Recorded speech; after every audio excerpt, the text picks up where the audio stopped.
بسم اللہ الرحمن الرحیم وَكُلَّ بِدْعَةٍ ضَلَالَةٍ وَكُلَّ ضَلَالَةٍ فِي النَّارِ أعوذ باللہ من الشیطان الرجیم بسم اللہ الرحمن الرحیم الف لام میم احسب الناس ان يتركوا ان يقولوا آمنا وهم لا يفتنون ولقد فتنا الذين من قبلهم فليعلمن الله الذين صدقوا وليعلمن الكاذبين. صدر محترم، علماء کرام، محترم بزرگوں، نوجوان بھائیوں، پردہ نشین ماں اور بہنوں، پیارے بچوں،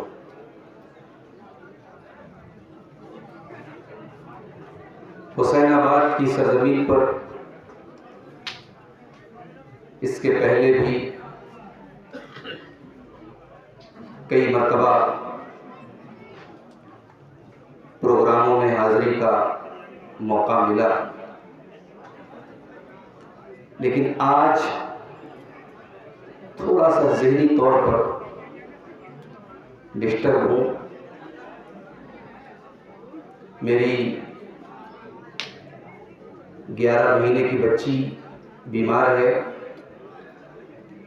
اور لوز موشن ہو رہا ہے. اس کو اس وقت ڈرپ لگایا گیا ہے. دعا کیجیے اللہ اس کو شفاء کاملہ عطا فرمائے. چونکہ پروگراموں میں جن علماء اور جن مقررین کا نام دیا جاتا ہے ان کے حاضر نہ ہونے پر ذمہ داروں کے سامنے بہت سارے مسائل ہوتے ہیں. اس لیے نہ چاہتے ہوئے بھی میں آپ کے سامنے حاضر ہوا اور جلدی نکلنا بھی ہے، وقت کم ہے. چند باتیں قرآن کریم کی ان آیتوں کے متعلق جو میں نے آپ کے سامنے پڑھی ہیں. سورہ عنکبوت کی ابتدائی آیتیں ہیں، قرآن کے 20ویں پارے کی آیتیں ہیں. آئیے پہلے ان آیتوں کا ترجمہ دیکھتے ہیں، پھر بات کو آگے بڑھاتے ہیں. اللہ نے فرمایا الف لام میم احسب الناس ان يتركوا ان يقولوا آمنا وهم لا يفتنون. کیا لوگوں نے یہ سمجھ رکھا ہے کہ زبان سے انہوں نے کہہ دیا کہ ہم ایمان لے آئے، ہم مسلمان ہو گئے اور بس اتنا کافی ہے، انہیں چھوڑ دیا جائے گا، انہیں آزمایا نہیں جائے گا، انہیں فتنوں میں نہیں ڈالا جائے گا؟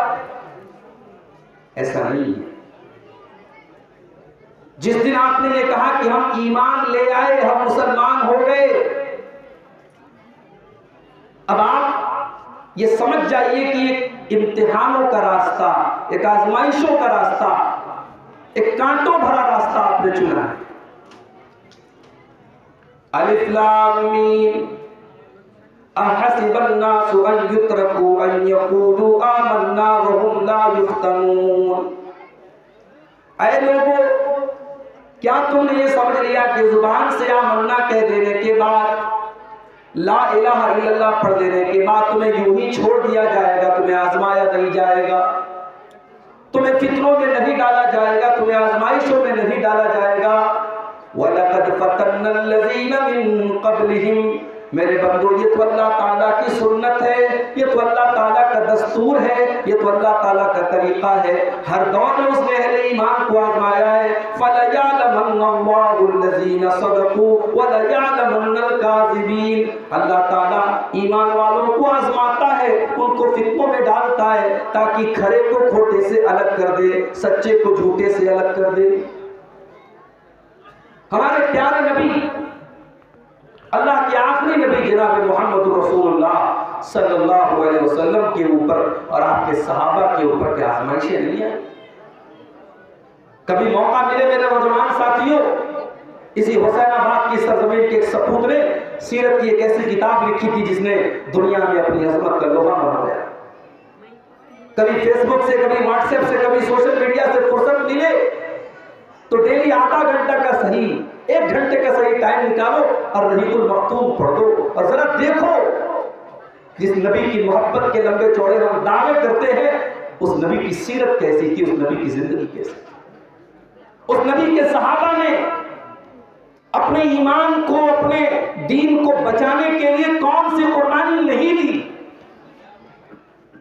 مجھے ایک بات بتاؤ، صحابہ کرام اپنے باپ دادا کے مذہب پہ چل رہے تھے، اللہ کے پیارے نبی اسلام کی دعوت لے کر کے آئے، صحابہ نے آپ کے دین کو قبول کیا، آپ کا کلمہ پڑھا، کیا سوچ کے پڑھا؟ یہی سوچ کے تو پڑھا کہ ہم اللہ کے دین کو قبول کر رہے ہیں، اللہ کا سچا دین ہم تسلیم کر رہے ہیں۔ صحابہ کرام کی چین بھری، سکون بھری زندگیوں میں پریشانیوں کا ایک طوفان آ گیا، بیٹا باپ کے خلاف ہو گیا، باپ بیٹے کے خلاف، بھائی بھائی کے خلاف، خاندانوں کے خلاف، برادریوں کے خلاف۔ کہیں بلال حبشی کو تپتی ہوئی ریت پر لٹا کر کے ان کے سینے پر گرم پتھر کو رکھا جا رہا ہے، کہیں سمیہ کو ان کے جوان بیٹے کے سامنے ننگا کر کے برہنہ کر کے شہید کیا جا رہا ہے، کہیں خبیب کی بوٹیاں کاٹی جا رہی ہیں، کہیں صحابہ کرام کو اپنا پورا مال چھوڑ کر کے، اپنا وطن چھوڑ کر کے دوسرے ملک جانا پڑ رہا ہے۔ یہ ساری قربانیاں صحابہ کرام نے دی۔ میرے پیارے ساتھیوں، غور کرو، صحابہ بھی تو ہمارے اور آپ کی طرح انسان تھے، کیا ان کے دل میں یہ خیال نہیں پیدا ہوا ہوگا، اے اللہ جب ہم نے تیرا کلمہ پڑھا، جب ہم نے تیرے دین کو قبول کیا تو ہماری زندگی میں یہ بے چینیاں کیوں ہیں، یہ پریشانیاں کیوں ہیں؟ اے اللہ ایمان لانے کے بعد ہماری زندگی اور مشکل کیوں ہو گئی؟ اللہ جواب دے رہا ہے، الف لام میم احسب الناس ان یترکوا ان یقولوا آمنا وهم لا یفتنون۔ اے ایمان والو، ایمان لائے ہو تو آزمائشوں کے لیے تیار رہنا، فتنوں کے لیے تیار رہنا، مصیبتوں کے لیے تیار رہنا۔ قدم قدم پر ایسی چیزیں تمہارے سامنے آئیں گی جو تمہارے ایمان کو آزمانے کے لیے ہوگی۔ بخاری کی وہ حدیث آپ اٹھائیں، اللہ کے پیارے نبی صلی اللہ علیہ وسلم خانہ کعبہ کے پاس لیٹے ہوئے ہیں، حضرت خباب بن ارت رضی اللہ تعالیٰ عنہ آتے ہیں اور آ کر کے شکوہ کرتے ہیں، اے اللہ کے نبی الا تستنصر اللہ لنا، الا تدعو اللہ لنا۔ اے اللہ کے نبی ہم تو اللہ کے سچے دین کے ماننے والے ہیں، ہم پر یہ مصیبتیں کیوں آ رہی ہیں، ہم پر یہ پریشانیاں کیوں آ رہی ہیں؟ اے اللہ کے نبی آپ اللہ سے دعائیں کیوں نہیں کرتے، آپ اللہ سے مدد کیوں نہیں مانگتے، آج ہمارے اتنے برے حالات کیوں ہیں؟ اللہ کے نبی نے فرمایا، اے میرے صحابہ تم سے پہلے جو لوگ ایمان لائے انہوں نے تو اس سے بڑی بڑی آزمائشوں کو دیکھا ہے۔ اے میرے صحابہ زمین میں گڈھا کھودا جاتا تھا اور ایک آدمی کو گڈھے کے اندر ڈالا جاتا تھا، اس کے سر پر آرے کو چلا کر کے اس کے بدن کے 2 ٹکڑے کر دیے جاتے تھے۔ وَمَا يَصُدُّهُ ذَلِكَ عَنْ دِينِهِ، جسم کے 2 ٹکڑے ہونے کے باوجود وہ انسان اپنے دین کو چھوڑنے کے لیے تیار نہ ہوتا تھا۔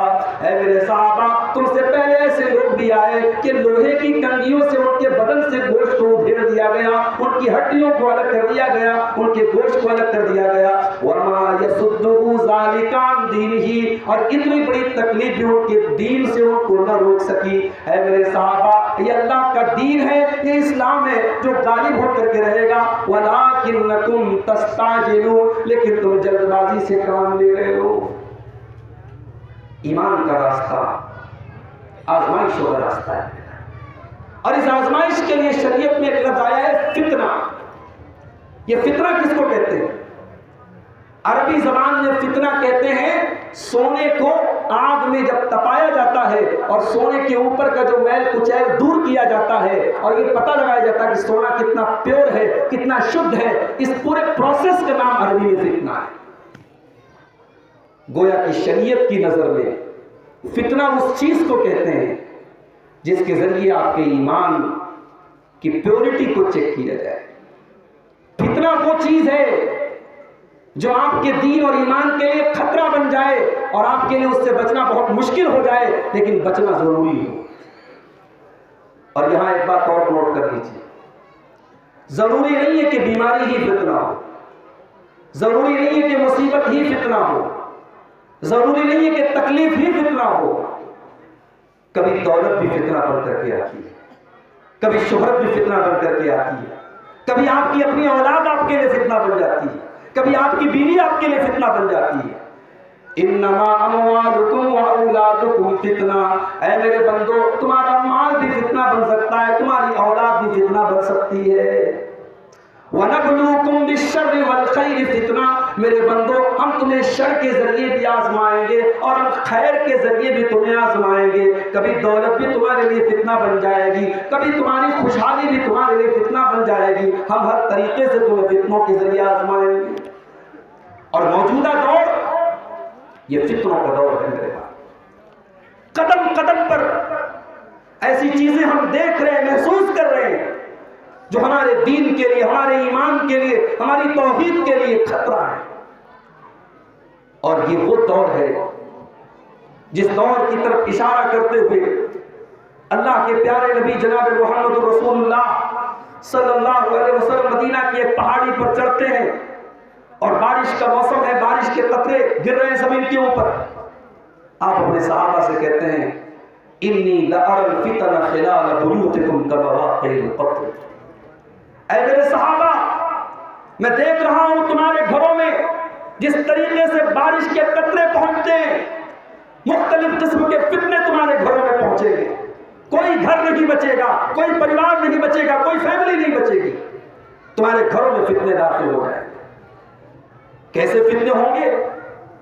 اللہ کے نبی دوسری حدیث میں فرماتے ہیں بادروا بالاعمال فتنا كقطع الليل المظلم، اے میری امت کے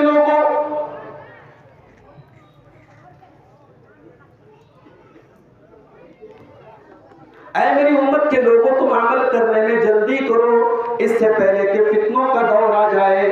اتنے خطرناک فتنے آ جائیں گے كقطع الليل المظلم، جیسے اندھیری رات میں آپ کو آسمان میں صرف اندھیرے کے ٹکڑے نظر آئیں گے، صرف اندھیرے ہی اندھیرے نظر آئیں گے۔ اتنے فتنے پیدا ہو جائیں گے کہ دین کی صحیح اور صاف ستھری شکل آپ کو دیکھنا مشکل ہو جائے گا، فتنوں کی ایسی دھند چھا جائے گی، فتنوں کی ایسی چادر چھا جائے گی کہ دین کا اصلی چہرہ لوگوں کی نظروں سے اوجھل ہونے لگے گا۔ اللہ کے نبی فرماتے ہیں یصبح الرجل مؤمنا ویمسی کافرا، صبح کو ایک انسان مومن ہوگا لیکن شام ہوتے ہوتے کافر ہو جائے گا، شام کو مومن ہوگا صبح ہوتے ہوتے کافر ہو جائے گا۔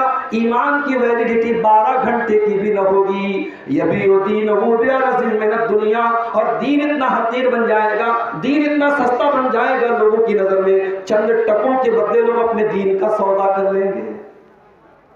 کر رہے کہ نہیں کر رہے؟ ارے چند ٹکے چھوڑ دو، ایک مسلمان لڑکی، ایک مسلمان بہن ہماری فیس بک اور سوشل میڈیا پر کوئی منچلا آتا ہے اور محبت کا جھوٹا اقرار کرتا ہے اور اس کے محبت کے وہ جملے، ایک مسلمان لڑکی کا ایمان اس قدر کمزور ہو چکا ہے کہ اس کو ایمان کے راستے سے نکل کے مرتد بنا دیتا ہے۔ آج ہم اس اسٹیج پر پہنچ چکے ہیں میرے پیارے ساتھی۔ یبیع دینہ بعرض من الدنیا، اللہ کے نبی فرماتے ہیں دنیا کے چند ٹکوں کے بدلے انسان اپنے دین کا سودا کرے گا۔ لیکن یہ بات بھی یاد رکھو جب فتنوں کا دور آئے گا تو اللہ کے نبی ایک حدیث میں یہ بھی فرماتے ہیں کہ اس دور میں ایک مومن کا کردار کیا ہوگا، ایک مسلمان کی تمنا کیا ہوگی۔ صحیح مسلم کی روایت ہے، اللہ کے پیارے نبی صلی اللہ علیہ وسلم فرماتے ہیں والذی نفسی بیدہ، اس اللہ کی قسم جس کے ہاتھ میں میری جان ہے، لا تذهب الدنیا، دنیا اس وقت تک ختم نہیں ہوگی، حتی یمر الرجل بقبر الرجل، یہاں تک کہ ایسا دور آ جائے گا ایک انسان دوسرے انسان کی قبر کے پاس سے گزرے گا، فیتمرغ علیہ، اور قبر کو دیکھ کر کے وہ قبر کے پاس لیٹ جائے گا اور کہے گا یا لیتنی کنت صاحب ھذا القبر، کہے گا کاش میں مر چکا ہوتا، اس قبر میں میری قبر ہوتی، میں مر گیا ہوتا۔ وہ ایسا کیوں کہے گا؟ اللہ کے نبی فرماتے ہیں لم یبق بہ الدین الا بلا، اس کے دین کے راستے میں اتنی آزمائشیں ہوگی، اتنے فتنے ہوں گے، وہ بیچارہ موت کی تمنا کرے گا، وہ سوچے گا کہ کاش میں مر گیا ہوتا۔ اللہ اکبر۔ بنارس کا کل کا کیس آپ نے دیکھا، روح کو جھجوڑ دینے والا، رونگٹوں کو کھڑا کر دینے والا، 5 سال کی بچی کا انتقال ہوا، اگلے دن باپ بچی کی قبر پہ گیا، دیکھا قبر کی شکل بدلی ہے، گھر آ کے بیوی سے بولا میں قبرستان گیا، بیٹی کی قبر پہ گیا، مجھے قبر کی شکل تھوڑی بدلی لگ رہی ہے۔ ماں نے کہا مجھے کچھ خطرہ لگ رہا ہے، میرا دل گھبرا رہا ہے۔ دونوں پہنچے، قبر کو کھودا، اندر بیٹی کی لاش غائب ہے۔ بہت تلاش کیا، قبرستان کے کونے میں بیٹی کی قبر ملی، بیٹی کی لاش ملی۔ معلوم یہ ہوا کہ ایک انسان نشے کی حالت میں اس 5-6 سال کی بچی کو قبر کھود کر کے اس کی لاش کو نکالتا ہے اور اس کے پاس سویا رہتا ہے۔ ابھی پوسٹ مارٹم کی رپورٹ میں کیا آیا ہے مجھے نہیں معلوم، واللہ اعلم اس نے اس لاش کے ساتھ کیا حرکتیں کی، اللہ رحم فرمائے۔ ہم اس دور میں جی رہے ہیں، یہاں لاشیں بھی محفوظ نہیں ہیں، یہ 5-6 سال کی بچیاں بھی محفوظ نہیں۔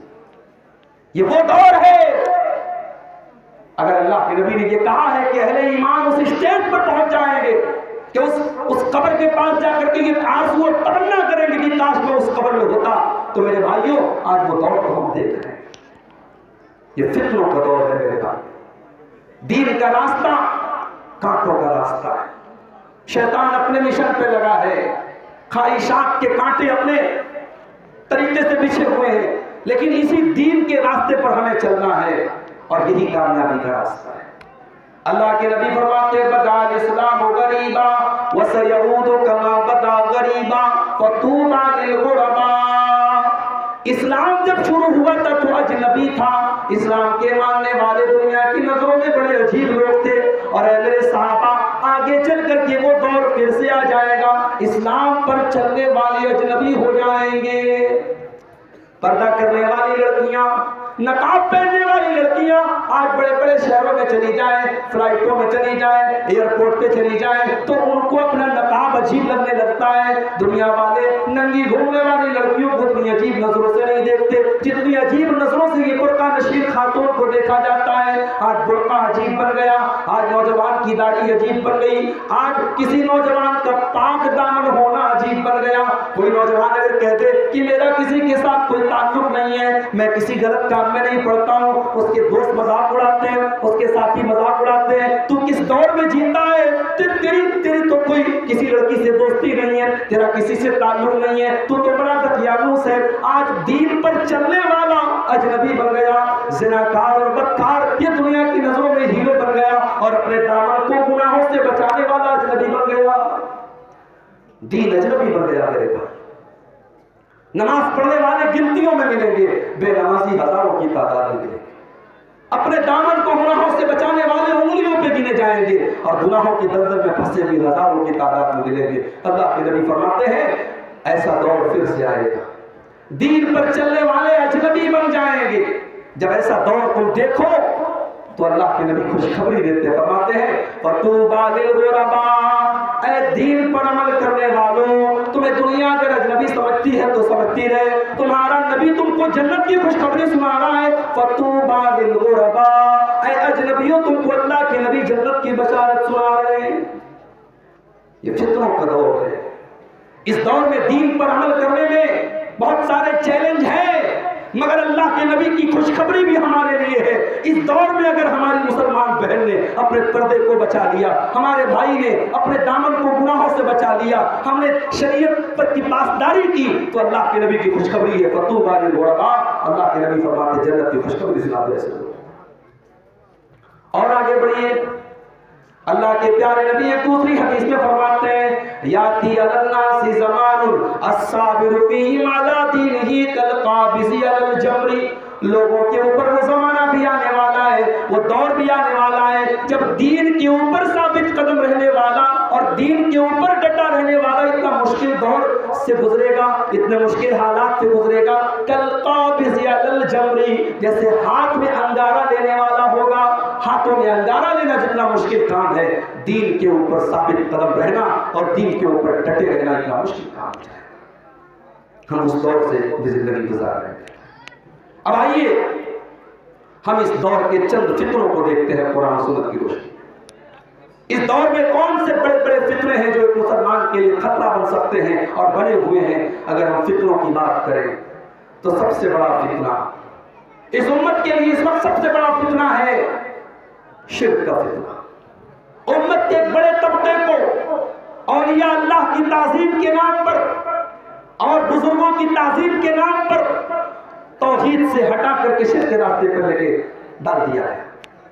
امت کا ایک بڑا طبقہ ایسے ٹریپ میں پھنس گیا، ایسے جال میں پھنس گیا کہ اس نے شرک کو توحید سمجھ لیا، اس نے اولیاء اللہ کی تعظیم کے نام پہ اللہ کا مقام کسی اور کو دے دیا۔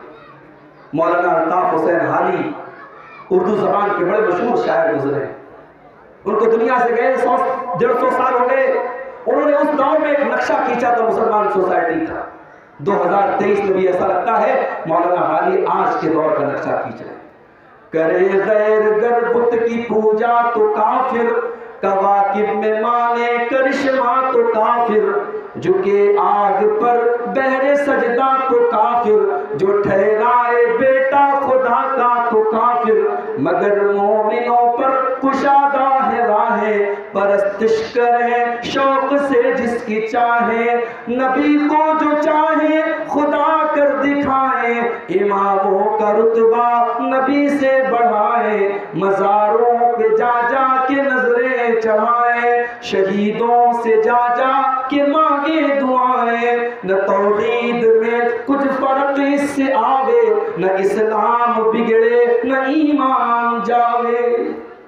وارے مسلمان، وہی کام غیر کرے گا تو ہم کہتے ہیں صاحب کافر ہے، مشرک ہے، جہنمی ہے، وہی کام ہم کریں تو جائز ہے؟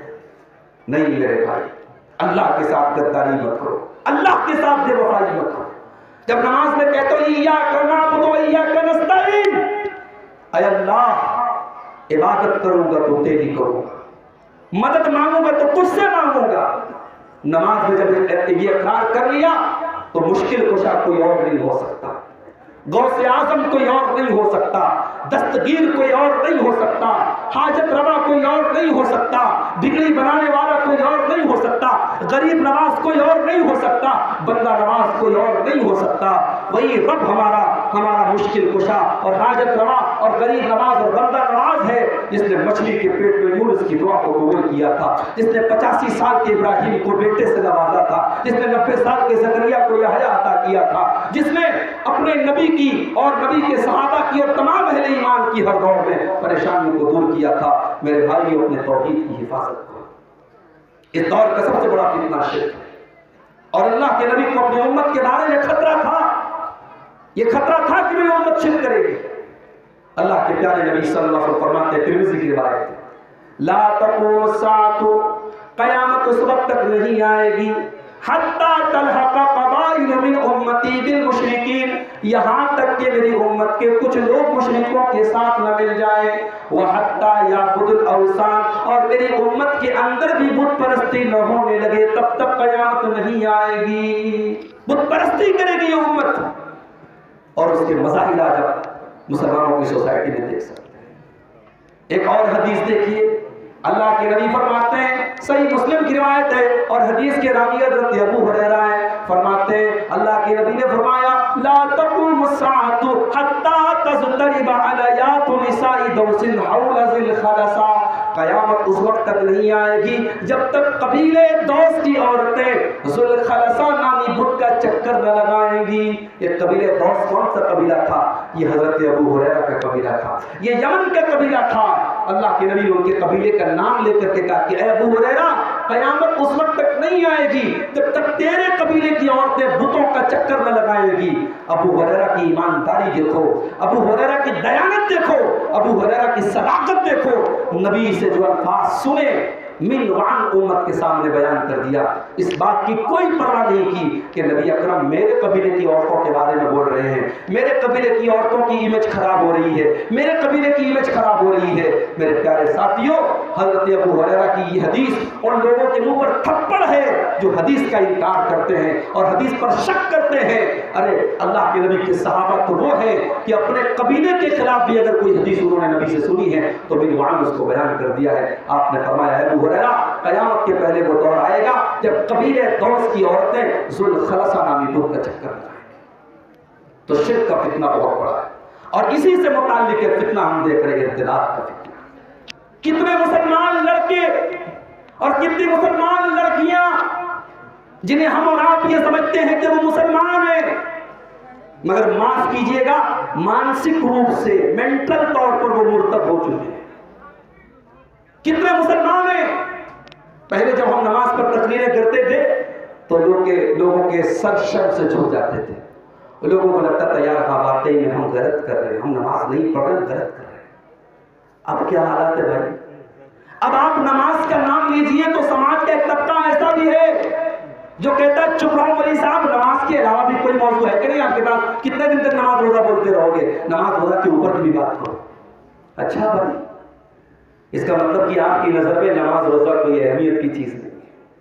ہمارے علماء بیٹھے ہیں, اس علاقے کے بڑے ذمہ دار علماء بیٹھے, بڑے اکابر علماء بیٹھے, میں بڑی ایمانداری اور بڑی پوری ذمہ داری کے ساتھ یہ بات کہہ رہا ہوں, نماز چھوڑنے والا تو گنہگار ہے, لیکن نماز کی فرضیت کا انکار کرنے والا کافر ہے.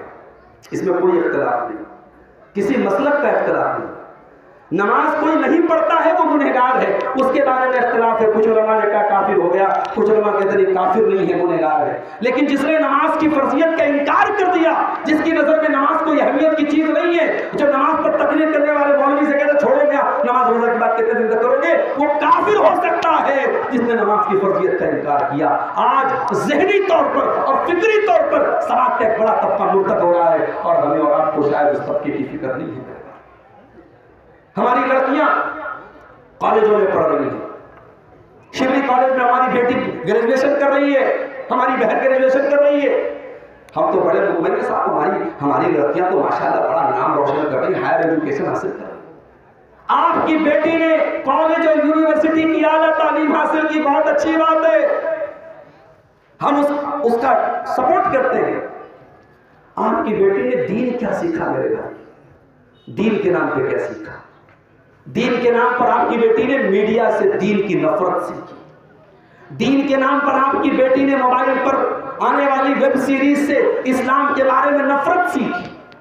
موبائل پر چلنے والے, ٹی وی پر آنے والے سیریل سے آپ کی بہن نے, آپ کی بیٹی نے اسلام کے بارے میں ایک نگیٹو امیج سیکھی.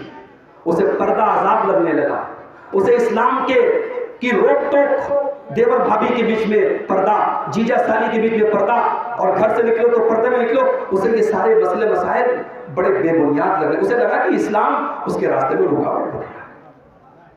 میری پیاری ماں بہنوں, اگر کوئی مسلمان عورت پردہ نہیں کر رہی ہے تو گنہگار ہے, لیکن اگر کوئی مسلمان لڑکی یہ سمجھتی ہے کہ پردے کا حکم یہ بیکار ہے, یہ مولویوں کا بنایا ہوا ہے, اور وہ پردے کے حکم کو کوئی اہمیت نہیں دیتی ہے, یہ اتنی خطرناک چیز ہے, وہ لڑکی اسلام سے خارج ہو سکتی ہے. کیونکہ پردے کا حکم یہ مولویوں نے اپنے من سے نہ بنایا, یہ مفتیوں نے اپنے گھر سے نہ بنایا, یہ تو اللہ نے قرآن میں نازل کیا. یا ایھا النبی قل لازواجک وبناتک ونساء المؤمنین یدنین علیہن من جلابیبہن.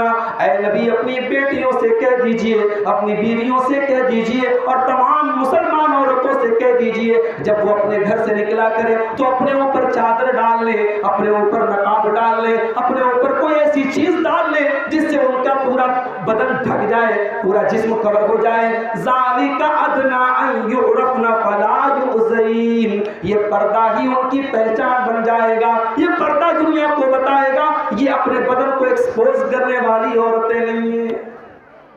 مگر آج دولت آتی ہے تو حیا بھی جاتی ہے. ہم نے ایک کرکٹر کو دیکھا تھا جن کے باپ مسجد میں مؤذن تھے, ان کی بیوی کے فوٹو نہیں آتے تو سوشل میڈیا پر لوگ کہتے تھے آپ بڑی پردے والی خاتون ہیں. اب 4 پیسے آ گئے، دولت آ گئی، شہرت آ گئی، گلیمر آ گیا. ابھی حال ہی میں ایک پوسٹ دیکھی میں نے فیس بک پر کہ صاحب فلاں کرکٹر کی اہلیہ کا فوٹو اب آنے لگا ہے، اب پردہ ختم ہو گیا، اب وہ سختی نہیں رہی. دولت آتی ہے، شہرت آتی ہے، انسان فیمس ہوتا ہے تو دھیرے دھیرے اسے اسلام کی باتیں تقیانوس کرنے. بچا لو اپنی نوجوان نسل کو میرے بھائیوں، بچا لو اپنی قوم کی بیٹیوں کو. یہ مولوی صاحب سے اور حافظ جی سے اور مولانا سے صرف 30 پارے کا رٹو طوطے کی طرح قرآن پڑھ دینے سے دین نہیں سیکھ لو گے. تو اپنی بچیوں کو دین سکھاؤ. اور میرے وہ بھائی جنہوں نے اب تک اپنی مسجدوں کے دروازے عورتوں کے لیے بند رکھے ہیں، بڑے ادب سے کہتا ہوں کہ اپنے مولویوں سے جا کے کہو کہ اپنی رائے پر نظر ثانی کریں. اگر آپ کی خواتین مارکیٹوں میں جا سکتی ہیں، ذائقہ دربار میں جا کر کے کھانا کھا سکتی ہیں، آنگن ڈھابے میں جا کے تفریح کر سکتی ہیں، اور بنارس میں سیر و تفریح کر سکتی ہیں، اگر آپ کے گھر کی عورتیں دنیا جہان کی جگہوں پہ جا سکتی ہیں، تو اگر ان کے لیے پردے کا معقول انتظام ہے تو مسجد میں کیوں نہیں جا سکتی؟ آپ نے مسجدوں کے دروازے کیوں بند کیے ہوتے؟ میں کہتا ہوں سال میں کوئی جلسہ نہ ہو، کوئی پروگرام نہ ہو، اگر صرف جمعہ کا خطبہ ایک سسٹم سے دیا جائے، ایک اچھے نظام کے تحت دیا جائے. سال میں 52 جمعہ کے خطبے ہوتے ہیں. آپ کی اور ہمارے گھر کی بہو بیٹیاں اگر صرف جمعہ کے خطبے میں چلی جائیں تو 52 جمعہ کے خطبے سن کر کے وہ دین کی اچھی خاصی سمجھ حاصل کر سکتی ہے. ہمیں اس پر بھی کام کرنے کی ضرورت ہے. آج آپ دیکھ لیں کتنی بہنیں ہماری مرتد ہوتی. اچھا لڑکیوں کا تو نظر آ رہا ہے، لڑکوں کا ہمیں نظر نہیں آ رہا ہے. لڑکیاں مرتد ہو رہی. صاحب کوئی برقع نشین لڑکی کسی غیر مسلم کے ساتھ پکڑی گئی تو ہمیں بڑا اعتراض ہے. اور مسلمان لڑکے، ابھی یہ نیوز چینلوں پر ایکس مسلم آ رہے ہیں. یہ ایکس مسلم کون ہے؟ اسلام کے نام پہ زہر بھرا گیا، انہوں نے اسلام کو چھوڑ دیا. میرے بھائیوں، ہم اس دور میں آ گئے جب محمد رسول اللہ کو گالی دینے والے مسلمانوں کی صفوں میں پیدا ہونے لگے. ارے ہم نے تو ہمیشہ اپنے نبی کی ذات پاک کا ڈیفینس کیا تھا.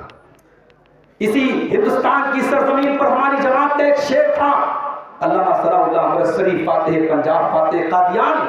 جب ایک آریہ سماجی نے ایک کتاب لکھی جس کا نام اس نے رنگیلا رسول رکھا تھا، اور اس کتاب میں اس نے اللہ کے پیارے نبی کے اوپر بڑے گندے اور بڑے گھناؤنے الزامات لگائے تھے، تو علامہ صلاح اللہ امرتسری نے بہت کم ٹائم میں اس کتاب کا بڑا مدلل اور بڑا بہترین اور بڑی تہذیب اور ادب اور سلیقے کے دائرے میں انہوں نے کتاب کا جواب لکھا، اور اس جواب کا نام ہے مقدس رسول.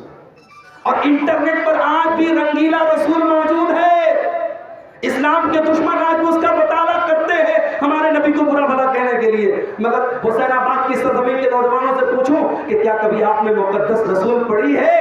آپ کے ہندوستان کے ایک چوٹی کے عالم نے اپنے نبی پاک کی ذات کا ڈیفینس کرنے میں کتاب لکھی تھی. آپ نے پڑھی ہے؟ میں ابھی ہاتھ اٹھاؤں تو شاید کوئی 1-2 ہاتھ اٹھے گا. ہم نہیں جانتے اپنے نبی کی سیرت کو، نہیں جانتے. ہم نے تو محبت رسول کا مطلب سمجھا نعرے لگاؤ، انگوٹھے چومو، بڑے بڑے جھنڈے لگا لو، بائک پر السلام علیکم یا رسول اللہ کی چھوٹی سی جھنڈی لگا لو، ہو گیا محبت رسول کا حق ادا. نہیں میرے بھائی، جس نے نبی کو جانا نہیں، نبی کو پڑھا نہیں، نبی کی سیرت کو پہچانا نہیں، اس کا محبت رسول کا دعویٰ جھوٹا ہے. پہلے نبی کو جانو، نبی کو پہچانو، نبی کی سیرت کو پڑھو. میرے پیارے ساتھی، اس دور کا ایک بہت بڑا فتنہ سوشل میڈیا ہے. جی ہاں، یہ فیس بک، یہ انسٹاگرام، یہ واٹس ایپ، ہمیں لگتا ہے کہ صاحب یہ تو ایک دوسرے سے بات چیت کرنے کا ذریعہ ہے. عبدالغفار صاحب بنارس میں رہ رہے ہیں، کیا تقریریں کر رہے ہیں، کیا پوسٹ ڈال رہے ہیں، ہم فیس بک پر ان کے ساتھ ایڈ ہو گئے، ہمیں معلومات مل رہی ہے. بڑے کام کی چیز ہے فیس بک. لیکن آپ کو پتا نہیں ہے کہ اس فیس بک کا کتنا مس یوز ہو رہا ہے.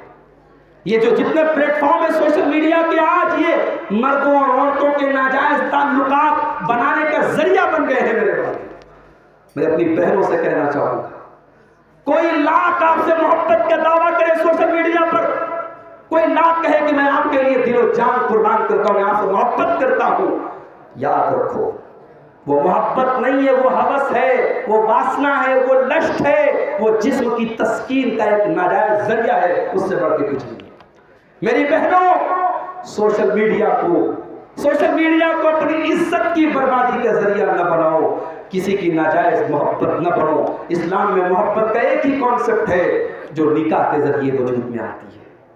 مولوی صاحب، قاضی صاحب نکاح پڑھاتے ہیں، فلاں کا نکاح فلاں کے ساتھ کر رہا ہوں، آپ نے قبول کیا؟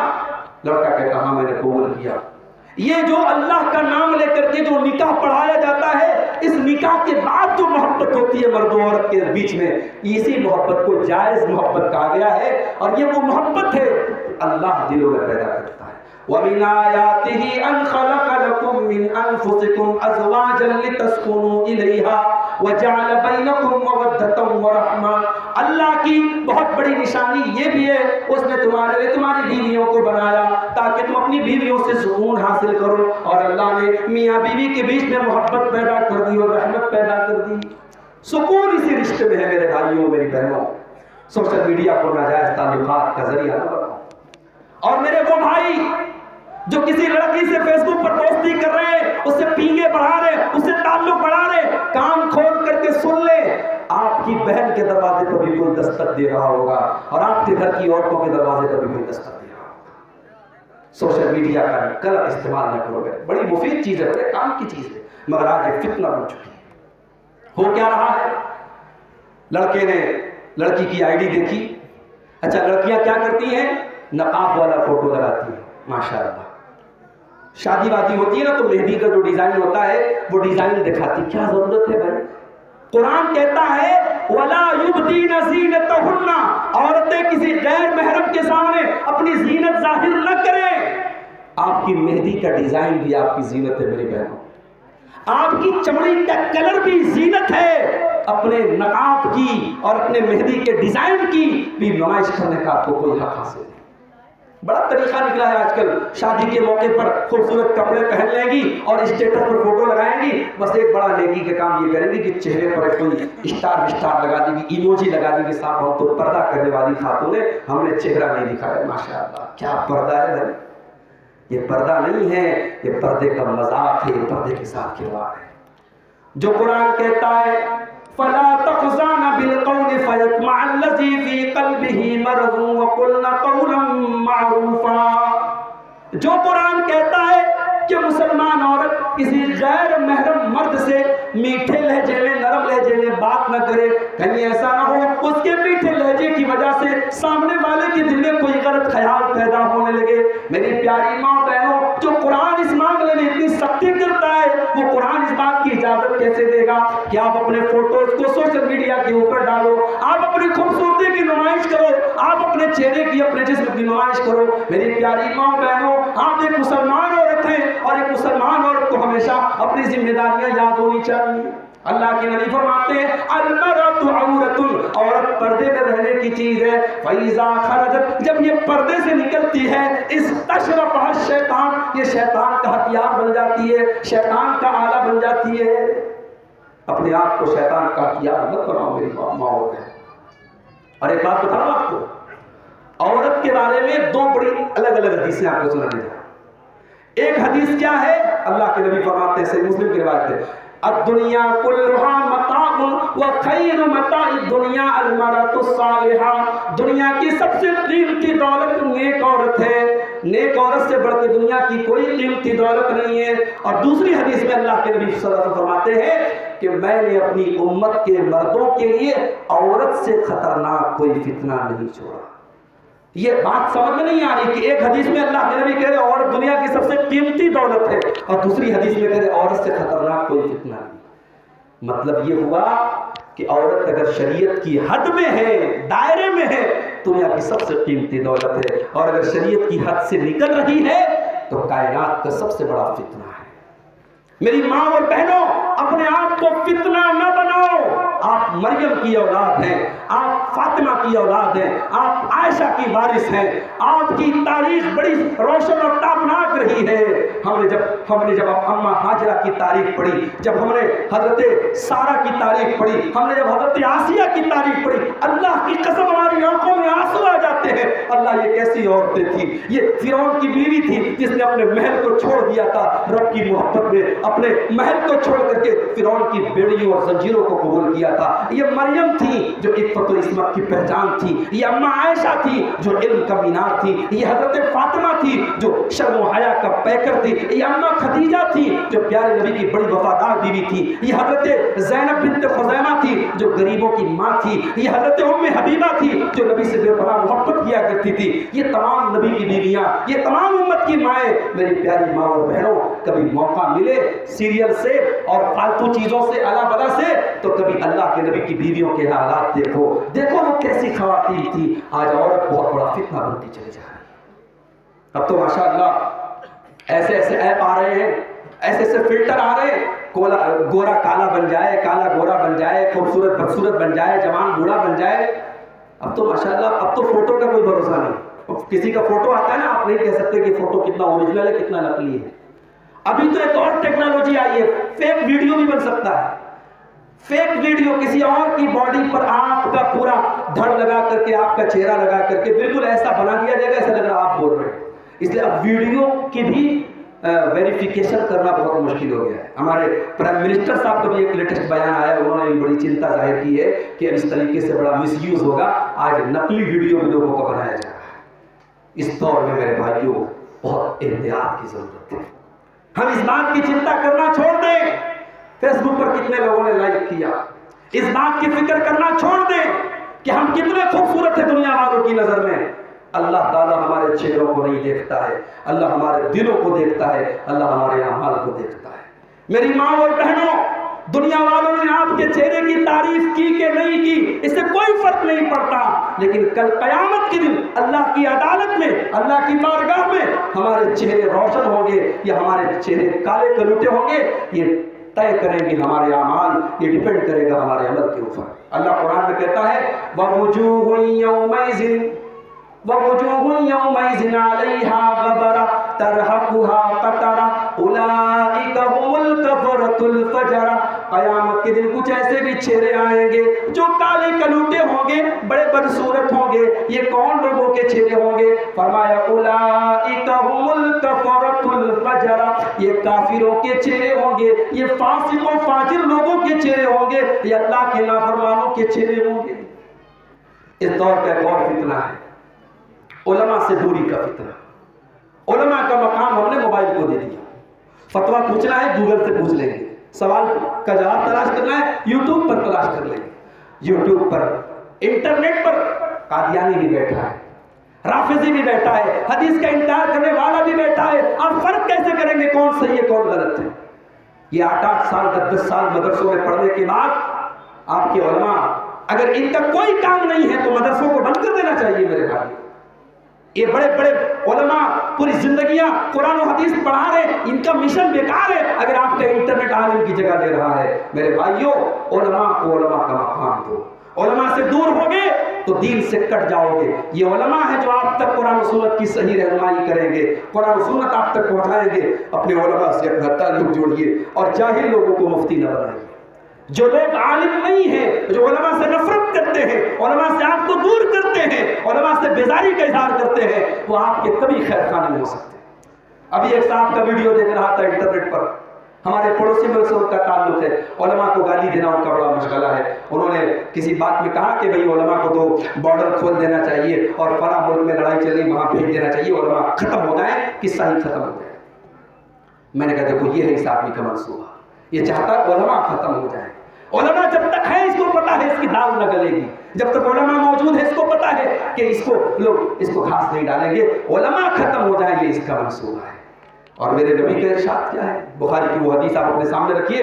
اللہ کے پیارے نبی فرماتے ہیں کہ قیامت کے پہلے وہ دور آئے گا, اللہ تعالیٰ دنیا سے علم کو اٹھا لے گا. کیسے اٹھائے گا؟ علماء کو اٹھا لے گا. حتیٰ اذا لم یبق عالما اتخذ الناس رؤوسا جہالا. جب دنیا سے علماء ختم ہو جائیں گے لوگ جاہلوں کو اپنا سردار بنا لیں گے, اور جب جاہل سردار بن جائیں گے فسئلوا فافتوا بغیر علم, جاہل فتویٰ دیں گے اور ان کے پاس علم تو ہوگا نہیں, وہ اپنے من سے اپنی مرضی سے اپنی خواہشات سے فتویٰ. عالم کبھی ایسا فتویٰ نہیں دے گا جو آپ کی مرضی کے مطابق ہو. عالم وہ فتویٰ دے گا جو قرآن سنت کے مطابق. جو آپ کی مرضی کے مطابق فتویٰ دے وہ عالم نہیں ہے. عالم وہ ہے جو صحیح دلیل کی روشنی میں فتویٰ دے. اللہ کے نبی فرماتے ہیں جاہلوں کا فتویٰ ہوگا, خود بھی گمراہ ہوں گے, دوسروں کو بھی گمراہ کریں گے. اور ایک آخری فتنہ بیان کر کے اس کے بعد فطروں کے دور میں ہماری ذمہ داری کیا ہے، چند منٹ اس پر بول کر کے میں بات ختم کروں گا۔ اس دور کا ایک بہت بڑا فتنہ مال بھی ہے۔ اللہ کے پیارے نبی فرماتے ہیں لکل امت فتنہ، ہر امت کا ایک فتنہ ہے، اور فتنۃ امتی المال، میری امت کا فتنہ مال ہے، مال کمانا۔ مال کمانا برا ہے کیا؟ نہیں، بالکل برا نہیں، خوب پیسہ کماؤ، بہترین مکان بناؤ، مال کمانا برا نہیں ہے۔ مال کمانے کے پیچھے اندھا ہو جانا یہ برا ہے۔ وہ قارون کا نام سنا ہے؟ کتنی دولت تھی اس کے پاس؟ اپنی دولت پہ مغرور قارون تھا، وہ مخالف تھا موسیٰ و ہارون کا، جب زمین میں دھسایا تو کہنے لگا ایسے بیجا خزانے سے کیا فائدہ۔ حرام کی دولت، ناجائز دولت اگر آپ کما بھی لے، اگر ہمارے گھروں میں آ بھی جائے، وہ سکون نہیں لا سکتی میرے بھائی۔ وہ ہمارے گھروں، ہمارے مکانوں کو عالیشان بنا دے گی، مگر ہمارے گھروں کے رشتوں کے تانے بانوں کو توڑ دے گی۔ یہ جو گھروں میں چل رہا ہے نا، ساس بہو کے درمیان جھگڑے، بھائی بھائی میں جھگڑے، یہ گھروں میں جو نفرتوں کا ماحول ہے، اس لیے کہ ہم نے کمائی کے سلسلے میں حلال و حرام کا فرق چھوڑ دیا۔ ایسا آنا چاہیے، جوئے کے ذریعے آئے، سٹے کے ذریعے آئے، سود کے ذریعے آئے، بیاج کے ذریعے آئے، ایسا آنا چاہیے۔ آج حالات یہ ہے، مئو کی سرزمین آپ کے بہت قریب ہے۔ مجھے مئو کے بعض بھائیوں نے بتایا کہ آج کل انٹرنیٹ پر بہت سارے ایپ ہیں جوا والے جو جوا کھلواتے ہیں۔ مئو کے کئی لڑکے اسی جوا کی لت میں ڈوب گئے۔ ایک لڑکے نے تو سوسائڈ کر لیا، خودکشی کر لی۔ ایک لڑکے نے 75 لاکھ کے قریب قرضہ لے کے جوا کھیلا، آج اس کے پورے گھر والے بیچارے پریشان ہیں اور قرض دار دوڑ رہے ہیں، ان کے گھر کا چکر لگا رہے ہیں۔ میرے بھائیوں، حلال کے کمانے کے ہزاروں راستے، حرام کا رخ مت اپناؤ۔ مال بہت بڑا فتنہ ہے۔ اللہ کے نبی کو اپنی امت کے بارے میں ڈر تھا۔ آپ نے فرمایا کہ اے میرے امت کے لوگوں، مجھے اس بات کا ڈر نہیں ہے کہ تم میرے بعد غریب ہو جاؤ گے، مجھے ڈر اس بات کا ہے اخشا علیکم ان تبسط علیکم الدنیا، مجھے ڈر اس بات کا ہے کہ کہیں دنیا تم پر پھیلا نہ دی جائے اور دنیا کو حاصل کرنے کے لیے تم آپس میں لڑنے نہ لگو اور پھر دنیا تم کو ہلاک نہ کر دے جیسے تم سے پہلے کے لوگوں کو ہلاک کیا۔ تو یہ چند فتنے تھے۔ اب ہماری تقریر کا آخری پوائنٹ ہے کہ فتنوں کے دور میں ہم کیا کریں۔ پہلا کام، علم حاصل کرو۔ جب جانو گے نہیں فتنہ کیا ہے، فتنے سے بچو گے کیسے؟ اللہ کے نبی کے صحابی ہیں حضرت حذیفہ بن یمان، وہ کہتے ہیں کہ صحابہ اللہ کے نبی سے اچھی باتیں پوچھا کرتے تھے، مگر میں پوچھتا تھا اے اللہ کے رسول آپ کے بعد برا کیا ہوگا، آپ کے بعد خراب کیا ہوگا؟ میں خراب باتیں پوچھتا تھا، میں بری باتیں پوچھتا تھا۔ کیوں پوچھتا تھا؟ مخافۃ ان یدرکنی، اس لیے پوچھتا تھا تاکہ ان برائیوں سے اپنے آپ کو بچا سکوں۔ تو آپ فطروں کو پہچانیے، اپنے علماء سے کانٹیکٹ میں رہیے، کتابوں کا مطالعہ کیجیے، مستند علماء کے بیانات سنیے، علم حاصل کیجئے، پہچانیے اس دور کے فتنے کیا ہیں۔ پہلا کام تو یہ کرنا ہے۔ دوسرا کام، فتنوں کے اس دور میں اپنی ایکٹیویٹیز کو جہاں تک ہو سکے کم کیجئے۔ ہمارا کیا معاملہ ہے؟ فیس بک پر کوئی چیز دیکھی کمنٹ کرنے لگے، کوئی چیز دیکھی ریپلائی کرنے لگے۔ بھائی ہر چیز کا جواب دینا ضروری نہیں ہے، ہر چیز پر کمنٹ کرنا ضروری نہیں ہے۔ فتنوں کا دور ہے، اپنے آپ کو بچا کے رکھو۔ اللہ کے پیارے نبی صلی اللہ علیہ وسلم فرماتے ہیں فتنوں کے دور میں جو بیٹھا ہوگا وہ کھڑے ہونے والے سے بہتر ہے، جو کھڑا ہوگا وہ چلنے والے سے بہتر ہے، جو چل رہا ہوگا وہ دوڑنے والے سے بہتر ہے۔ فتنوں کے دور میں ہماری ایکٹیویٹیز کم سے کم ہونی چاہیے۔ اللہ کے پیارے نبی صلی اللہ علیہ وسلم فرماتے ہیں کہ فتنوں کے دور میں مسلمان کا بہترین مال کیا ہوگا؟ چند بکریاں ہوں گی جن کو لے کر کے وہ پہاڑ کی چوٹی پہ چلا جائے گا، یا پھر روزہ کا بدین ہی اپنے دین کو بچانے کے لیے پہاڑ پہ چلا جائے گا۔ تو اس دور میں ہم جہاں تک پاسبل ہو اپنے آپ کو فتنوں سے بچائیں۔ جس کالج اور جس انسٹیٹیوٹ کے بارے میں یہ ڈاؤٹ لگ رہا ہے کہ ہماری بیٹی کی اخلاق اور کردار بگڑ سکتے ہیں، ہم اس کالج اور اس انسٹیٹیوٹ سے اپنے بچوں کو دور رکھیں۔ جس ادارے کے بارے میں ہم کو معلوم ہو رہا ہے کہ یہاں ہمارے بیٹی کے ہم نے بہت اچھی تربیت کی ہے، ہم نے بہت پکی تربیت کی ہے، لیکن ہمیں ڈر لگ رہا ہے کہ ہماری بیٹی کا ایمان اور عقیدہ خراب ہو سکتا ہے، ہم نہیں پڑھائیں گے اس اسکول اور اس کالج میں۔ یہ مزاج بناؤ۔ آج کل صاحب چل رہا ہے کہ فلاں کمپنی کا سامان مت خریدو، فلاں کمپنی کا سامان مت خریدو، اس سے فلاں ملک کو فائدہ ہو رہا ہے۔ تو کسی نے بڑا اچھا جواب دیا تھا کہ جو فیس بک آپ چلاتے ہیں، یہ واٹس ایپ چلاتے ہیں، یہ کسی حاجی صاحب اور کسی نمازی اور کسی مولوی صاحب نے نہیں بولا، یہ سب بھی یہودیوں کا بنایا ہوا ہے، یہ تو آپ صاحب دھڑلے سے استعمال کر رہے ہیں۔ اور کہہ رہے ہیں وہ کمپنی مت استعمال کرو، وہ کمپنی، اور اس میں بہت ساری فرضی کمپنیاں بھی ہیں، یعنی جس کا اس ملک سے کوئی تعلق نہیں، اس ملک کا بھی نام لیا جا رہا ہے۔ تو بہرحال اس دور میں اپنی ایکٹیویٹیز کو کم کیجیے اور اپنے پریوار پر توجہ دیجیے۔ اللہ کے پیارے نبی کی ایک حدیث سنا کے بعد ختم کر رہا ہوں۔ آپ نے فرمایا کہ قیامت کے پہلے وہ دور آئے گا یغربل الناس فیہ غربلۃ، جس دور میں لوگوں کی چھٹائی کی جائے، جس دور میں لوگوں کو چھانٹا جائے گا، فتبقى فیہ مفالۃ من الناس، اور ایسے لوگ دنیا میں باقی بچیں گے جو کوڑا کرکٹ ٹائپ کے، چوکر ٹائپ کے لوگ، بالکل بیکار قسم کے لوگ بچیں گے، اچھے لوگ دنیا سے چلے جائیں گے۔ صحابہ نے پوچھا ہے اللہ کے نبی، ہم جب وہ دور دیکھ لیں گے، وہ زمانہ ہم دیکھ لیں گے، تو ہمیں کیا کرنا ہوگا؟ آپ نے فرمایا تاخذون ما تعرفون وتذرون ما تنکرون، پہلا کام تو یہ کرنا، تم دیکھنا کہ قرآن و حدیث کی روشنی میں کون سے اچھے کام ہیں، ان اچھے کاموں کو کرتے رہنا، اور جو قرآن و حدیث کی روشنی میں برے کام ہیں ان کو تم چھوڑ دینا۔ وتقبلون علی امر خاصتکم وتذرون امر عامتکم، اور عوام کیا کر رہی ہے، پبلک کیا کر رہی ہے، یہ مت دیکھنا، اپنے خاص لوگوں کا، اپنی فیملی کا، اپنے پریوار کا خیال رکھنا، ان کو فتنوں سے بچانا۔ یہ فتنوں کا دور ہے میرے بھائی، اپنے پریوار، اپنی فیملی کو پہلے آپ توجہ دیجیے، ان کو بچائیں، اور یاد رکھو زندگی اللہ کی امانت ہے، نہ جانے کون سی بیماری کب آئے اور ہمیں لے کے چلی جائے، ہم نہیں جانتے۔ ہم نے کورونا کا دور دیکھا ہے، ابھی 2 ہفتہ پہلے زلزلے کا جھٹکا ہم نے بنارس اور اعظم گڑھ اور مبارک پور میں بھی محسوس کیا۔ آج زلزلہ کا جھٹکا آیا ہے، کل زلزلہ آ سکتا ہے میرے بھائی، اور جب زلزلہ آ سکتا ہے، اور ہم نے زلزلوں کے ویڈیو دیکھے ہیں کہ لوگ اپنے مکانوں اور بلڈنگوں کو چھوڑ کے باہر نکل جاتے ہیں، جب دنیا کے معمولی زلزلوں کا یہ حال ہے تو قیامت کے دن کا زلزلہ کیسا ہوگا جو پوری کائنات کو ہلا ڈالے گا۔ اذا زلزلت الارض زلزالہا، اور اس زلزلے کے بارے میں اللہ نے کہا کہ دودھ پلانے والی ماں بھی اپنے بچے سے غافل ہو جائے گی، اور حمل والی عورتوں کے حمل ساقط ہو جائیں گے۔ میرے بھائیوں، اس زلزلے سے ہم کو ڈرنا چاہیے۔ آج بیماریاں آتی ہیں اور انسان بیمار ہوتا ہے اور 2 روز کے بعد مرنے کی خبر آتی ہے۔ ہمارے بنارس کے ایک ساتھی ہمارے ساتھ آئے ہیں، بنارس میں کوئی بیمار ہوتا ہے، مریض ہوتا ہے، یہ بڑی خدمت کرتے ہیں، بہت اس چیز کے پیچھے دوڑ دھوپ کرتے ہیں۔ ابھی انہوں نے خود سوشل میڈیا پر ایک تحریر لکھی کہ پچھلے 1-2 مہینے کے اندر 10-12 مریض کینسر کے انہوں نے اپنی آنکھوں سے دیکھے۔